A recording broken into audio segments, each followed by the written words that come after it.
నిన్న మనం అందరం చూసాం 2 గంటల పాటు వైఎస్ఆర్సీపీ అధినేత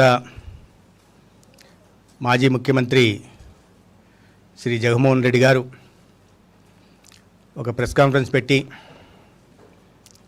ఒక సుదీర్ఘ ప్రసంగం చేసి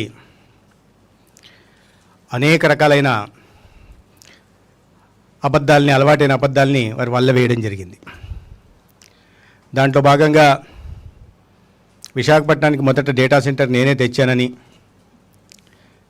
దానికి కొనసాగింపే ఇవాళ గూగుల్ డేటా సెంటర్ అని, అదేవిధంగా రాష్ట్రంలో నకిలీ మద్యం ఏరులై పారుతుందని, వ్యవసాయ రంగం పూర్తిగా నిర్వీర్యమైపోయిందని,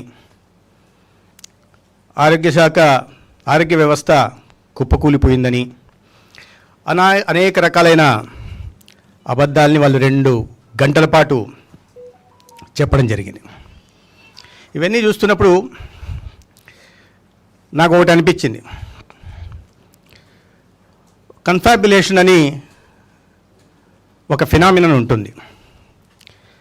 కన్ఫాబులేషన్ ఫినామినా ఏంటంటే, ఒక వ్యక్తి తను అబద్ధాలు చెప్తున్నానని తెలియదు కానీ ఆయన మస్తిష్కంలో తను చెయ్యని పనులు చేసినట్టుగా పదే పదే అనుకోవడం వల్ల రికార్డ్ అయిపోయి ఉంటాయి. దానివల్ల చేయని పనులు చేసినట్టుగా పదే పదే చెప్తుంటారు.